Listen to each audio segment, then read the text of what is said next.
Morning voice എന്ന അനുഗ്രഹീത പ്രോഗ്രാമിലേക്ക് ഏവർക്കും സ്വാഗതം. ദൈവനാമമഹത്വത്തിനായി ഒരു ഗാനം നമുക്കിപ്പോൾ ശ്രവിക്കാം. സ്നേഹിക്കും ഞാൻ എന്നേശുവേ, സ്നേഹിച്ചു നീ എന്നെ മുന്നേ, സേവിക്കും നിന്നെ നാളെന്നും, ഘോഷിക്കും നിൻ കൃപകളെ, സേവിക്കും നിന്നെ നാളെന്നും, ഘോഷിക്കും നിൻ കൃപകളെ. ഇന്ന് നമ്മോട് വചനത്തിൽ നിന്ന് സംസാരിക്കുന്നത് കർത്താവിൻ്റെ പ്രിയദാസൻ ജെയിംസൺ തോമസ് നെടുമ്പാശ്ശേരി. പ്രാർത്ഥനയോടെ ധ്യാനചിന്തകൾ നമുക്ക് ശ്രവിക്കാം. മോർണിംഗ് വോയിസിൻ്റെ എല്ലാ പ്രിയ ശ്രോതാക്കളെയും ദൈവവചന കേൾവിയിലേക്ക് ഹാർദമായി സ്വാഗതം ചെയ്യുന്നു. ഉൽപ്പത്തി പുസ്തകത്തെ അധികരിച്ചുള്ള 328 എപ്പിസോഡാണ് അങ്ങ് ശ്രദ്ധിക്കുന്നത്. 41 അധ്യായത്തിലൂടെ കഴിഞ്ഞ അനേക ആഴ്ചകളായി നാം ചിന്തിക്കുകയായിരുന്നു. ഇന്ന് 41 അധ്യായം ഉൽപ്പത്തി പുസ്തകത്തിൽ നിന്ന് അവസാനമായി ചില കാര്യങ്ങൾ ഓർമ്മപ്പെടുത്തുവാൻ ആഗ്രഹിക്കുന്നു. അതിനാധാരമായിട്ട് 45 വാക്യത്തിൽ നിന്നും 46 വാക്യത്തിൽ നിന്നും നിങ്ങളെ വായിച്ചു കേൾപ്പിക്കട്ടെ. ദയവായിട്ട് ശ്രദ്ധിച്ചാലും. പിന്നെ യോസഫ് മിസ്രയീം ദേശത്ത് സഞ്ചരിച്ചു. യോസേഫ് മിസ്രയീം രാജാവായ ഫറവോൻ്റെ മുൻപാകെ നിൽക്കുമ്പോൾ അവന് 30 വയസ്സായിരുന്നു. യോസെഫ് ഫറവോൻ്റെ സന്നിധാനത്തിൽ നിന്ന് പുറപ്പെട്ട് മിസ്രയീം ദേശത്തിനൊക്കെയും സഞ്ചരിച്ചു.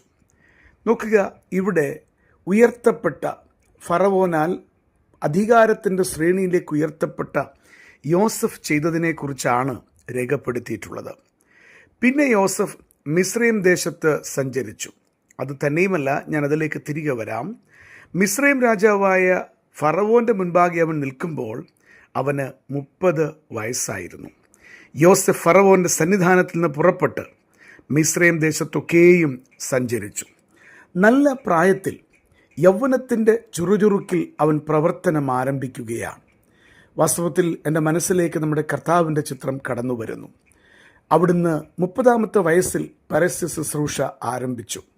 പ്രിയപ്പെട്ടവരെ, നമ്മുടെ ക്രിസ്തീയ ജീവിതത്തിൽ നല്ല നാളുകളെ കർത്താവിനായിട്ട് കൊടുക്കുവാൻ കഴിയണം. ദൈവത്തിന് നമ്മളെ ഏത് പ്രായത്തിലും ഉപയോഗിക്കുവാൻ കഴിയും. ദൈവത്തിന് ഏത് പ്രായത്തിലും വിളിക്കുവാനും കഴിയും. അത് ശരിയാണ്. എന്നാൽ യൗവനമെല്ലാം ദൈവത്തിന് വേണ്ടി കൊടുക്കാതിരുന്നിട്ട് ഒടുവിൽ ഒന്നും ചെയ്യാൻ കഴിയാത്ത സ്ഥിതിയിൽ ഇനി കർത്താവിന് ഞാൻ പ്രവർത്തിച്ചു കൊള്ളാം എന്ന ചിന്താഗതി ദൈവസന്നിധിയിൽ വളരെ കുറ്റകരമാണ്. ഞാൻ ആവർത്തിക്കട്ടെ, ഏത് പ്രായത്തിലും കർത്താവിന് വേണ്ടി പ്രയോജനപ്പെടുവാൻ കഴിയും. ഏത് പ്രായത്തിലും കർത്താവ് വിളിക്കുകയും ചെയ്യും. എന്നാൽ നല്ല പ്രായം കർത്താവിന് കൊടുക്കാതെ ഇരുന്നിട്ട് ഈ ഭൂമിയുടെ കാര്യങ്ങളെല്ലാം ചെയ്ത് തീർത്ത് ഒടുവിൽ ഇനി ഒന്നും ചെയ്യാനില്ല എന്ന് വരുമ്പോൾ കർത്താവിന് വേണ്ടി ഞാൻ നിൽക്കാം എന്ന് ചിന്തിക്കുന്നത് ശരിയായിട്ടുള്ള കാര്യമല്ല. നമ്മുടെ ജീവിതത്തിൻ്റെ ആദ്യത്തെ സ്ഥാനം കർത്താവിനാണ്. നല്ല പ്രായത്തിൽ കർത്താവിന് വേണ്ടി പ്രവർത്തിക്കുവാൻ ദൈവം നിങ്ങളെ വിളിക്കുമ്പോൾ ആ വിളിക്ക് അനുകൂലമായി പ്രതികരിപ്പാൻ സാധിക്കണം.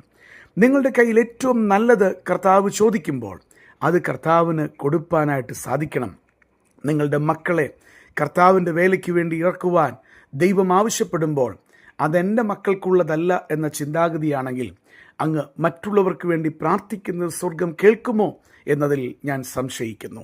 വളരെ വ്യക്തമായി ഓർമ്മപ്പെടുത്തട്ടെ, ആദ്യ സ്ഥാനം ഏത് വിഷയത്തിലും സ്വർഗത്തിലെ പിതാവിന് കൊടുപ്പാനായിട്ട് സാധിക്കണം. യോസഫ് തൻ്റെ 30 വയസ്സിൽ താൻ രാജകീയ പദവിയോടുകൂടെ പ്രവർത്തിക്കുന്ന അനുഗ്രഹീതമായ ചിത്രമാണ് കാണുവാൻ കഴിയുന്നത്.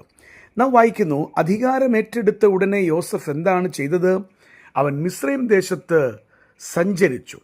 യോസെഫ് ഫറവോൻ്റെ സന്നിധാനത്തിൽ നിന്ന് പുറപ്പെട്ട് മിസ്രയീം ദേശത്തൊക്കെയും സഞ്ചരിച്ചു. എന്തിനാണ്? 2 പ്രധാനപ്പെട്ട കാര്യങ്ങൾ വളരെ വേഗത്തിൽ ഞാൻ ഓർമ്മപ്പെടുത്തുവാൻ ആഗ്രഹിക്കുന്നു.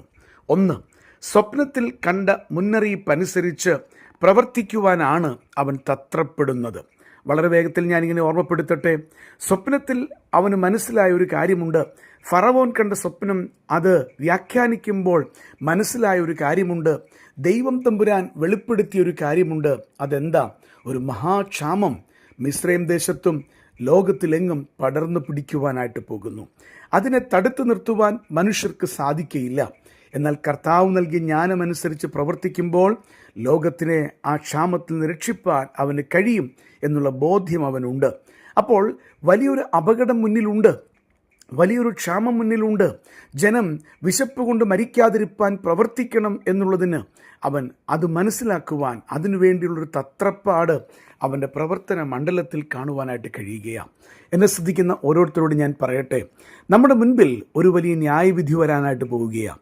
ഈ ലോകം ഒരു വലിയ ന്യായവിധിയിലേക്ക് നടന്നെടുക്കുകയാണ്. എന്നാൽ അങ്ങനെയൊരു കാര്യം വരുന്നു എന്നുള്ളത് പറയാൻ, സുവിശേഷം അറിയിപ്പാൻ നമ്മളെ ആക്കുന്ന ഇടങ്ങളിൽ ആകുന്നിടത്തോളം കർത്താവിൻ്റെ വചനം അറിയിപ്പാൻ എത്രത്തോളം നിനക്ക് തത്രപ്പാടുണ്ട്? നശിച്ചു പോകുന്ന ആത്മാക്കളെക്കുറിച്ചുള്ള ഭാരം അങ്ങയുടെ ഹൃദയത്തിൽ വരാറുണ്ടോ? ദൈവസന്നിധിയിൽ അത്തരത്തിൽ എന്തെങ്കിലും ചിന്തകൾ അങ്ങയ്ക്കുണ്ടോ? അങ്ങയുടെ ഉറക്കം ആത്മഭാരത്താൽ നഷ്ടപ്പെടുന്നുണ്ടോ എന്ന് ചിന്തിപ്പാനായിട്ട് സാധിക്കണം. യോസഫിനെ സംബന്ധിച്ച് ക്ഷാമകാലത്ത് ആരും നശിക്കാതിരിപ്പാൻ താൻ വേഗത്തിൽ ചിലത് ചെയ്യണമെന്ന ബോധം അദ്ദേഹത്തെ ഭരിച്ചിരുന്നു. രണ്ടാമതായിട്ട്, മിസ്രൈം ദേശത്തിൻ്റെ യഥാർത്ഥ സ്ഥിതി അറിയുവാൻ അവൻ ബന്ധപ്പെട്ടു. അവനൊരു കാര്യം മനസ്സിലാക്കിയിട്ടുണ്ട്. രാജകൊട്ടാരത്തിനകത്തുള്ള ജീവിതവും പുറത്തുള്ള ജീവിതവും രണ്ടും രണ്ടാണ്. കാരണം എന്താ?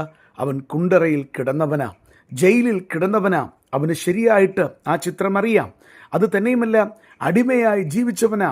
അതുകൊണ്ട് ആ സ്ഥിതിയും യോസഫിനറിയാം. കൊട്ടാരക്കെട്ടിനകത്തുള്ള സുരക്ഷിതമായ സുഭിക്ഷമായ ജീവിതത്തിനപ്പുറം മിസ്രൈം ദേശത്തിൽ മറ്റനേക ആളുകൾ വിഷമിക്കുന്നവരായിട്ടുണ്ട് എന്ന ബോധം തൻ്റെ ഹൃദയത്തിലുണ്ടായിരുന്നു. അതുകൊണ്ട് തന്നെ എന്താ സംഭവിച്ചത്? അവരുടെ സ്ഥിതി അറിയുവാൻ ബന്ധപ്പെടുന്ന യോസഫിനെ നമുക്ക് കാണുവാനായിട്ട് കഴിയുകയാണ്. പ്രിയപ്പെട്ടവരെ, നാം ആയിരിക്കുന്ന ഇടങ്ങളിൽ ജനത്തിൻ്റെ യഥാർത്ഥ സ്ഥിതി അറിയുവാൻ അവരുടെ ഇടയിലേക്ക് ഇറങ്ങിച്ചെല്ലുന്ന നല്ല മാതൃക നമുക്ക് പിൻപറ്റാം. നമ്മുടെ കർത്താവിനെ ശ്രദ്ധിക്കുക. അവിടുന്ന് എന്താ ചെയ്തത്? അവിടുന്ന് ജനത്തെ ചിന്നിയവരും ചിതറിയവരുമായി കണ്ടിട്ട് മനസ്സലിഞ്ഞു. ജനത്തിൻ്റെ മധ്യയിലേക്ക് നമ്മുടെ കർത്താവെന്ന ആ വലിയ ദൈവപുത്രൻ ഇറങ്ങിച്ചെല്ലുന്ന അനുഗ്രഹീതമായ കാഴ്ച കാണുവാൻ കഴിയുകയാണ്. കർത്താവിനാൽ ഉപയോഗിക്കപ്പെട്ടവരെല്ലാം ജനത്തിൻ്റെ ഹൃദയത്തിൻ്റെ സ്ഥിതി അറിഞ്ഞവരാണ്. അതിനുവേണ്ടി അവർ കർത്താവിനോട് അപേക്ഷിച്ചവരാണ്. അതിനുവേണ്ടിയുള്ള ആത്മീയ മുന്നറിയിപ്പുകൾ ഏറ്റെടുത്ത് പ്രവർത്തിച്ചവരാണ്. അങ്ങയെ സംബന്ധിച്ച് അങ്ങ് ജനത്തിൻ്റെ ഇടയിലേക്ക് അവരുടെ സ്ഥിതി അറിയുവാൻ ഇറങ്ങിച്ചെല്ലുന്നുണ്ടോ എന്ന് ചിന്തിപ്പാനായിട്ട് സാധിക്കണം. അല്ലെങ്കിൽ നാം പരാജയപ്പെടുന്നവരായിത്തീരും. നമ്മുടെ ആശയങ്ങൾ അല്ലെങ്കിൽ സ്വർഗത്തിൻ്റെ നമ്മളെ ഏൽപ്പിച്ച സുവിശേഷത്തിൻ്റെ സന്ദേശം അത് വ്യക്തമായി ജനത്തിന് മനസ്സിലാകണമെങ്കിൽ അവരെ മനസ്സിലാക്കി പെരുമാറുന്ന, അവരോട് ഇടപെടുന്ന, അവർ ഇടയിലേക്ക് ചെല്ലുന്ന ഒരു ജീവിതം നമുക്കുണ്ടായിരിക്കണം. യോസഫിത മിസ്രൈം ദേശത്തിലെല്ലാം സഞ്ചരിക്കുകയാണ്. എത്ര അനുഗ്രഹീതമായ മാതൃകയാണ് ആ ഉത്തമ ഭക്തനിൽ നാം കാണുന്നത്. അതുകൊണ്ട് നമുക്കും ചില തീരുമാനങ്ങൾ എടുപ്പാൻ സ്വർഗത്തിലെ തമ്പുരാൻ കൃപ ചെയ്യട്ടെ. ദൈവം അങ്ങയെ അനുഗ്രഹിക്കട്ടെ. ഇതുവരെ ഞങ്ങളെ ശ്രദ്ധിച്ച എല്ലാവർക്കും വീണ്ടും വരുന്ന കർത്താവിൻ്റെ വിശുദ്ധമായ യേശുക്രിസ്തുവിൻ്റെ നാമത്തിൽ ഞങ്ങളുടെ സ്നേഹവന്ദനം അറിയിക്കുന്നു. കർത്താവ് നമ്മളെല്ലാവരെയും അനുഗ്രഹിക്കുമാറാകട്ടെ. ആമേൻ. ഞാനുമെന്റെ കുടുംബവും കർത്തനെ സേവിച്ചിടുമേ. തൻ കൃപയിൽ ദിനം തോറും ആശ്രയിച്ചാശ്വസിക്കുമേ. തൻ കൃപയിൽ ദിനം തോറും ആശ്രയിച്ചാശ്വസിക്കുമേ.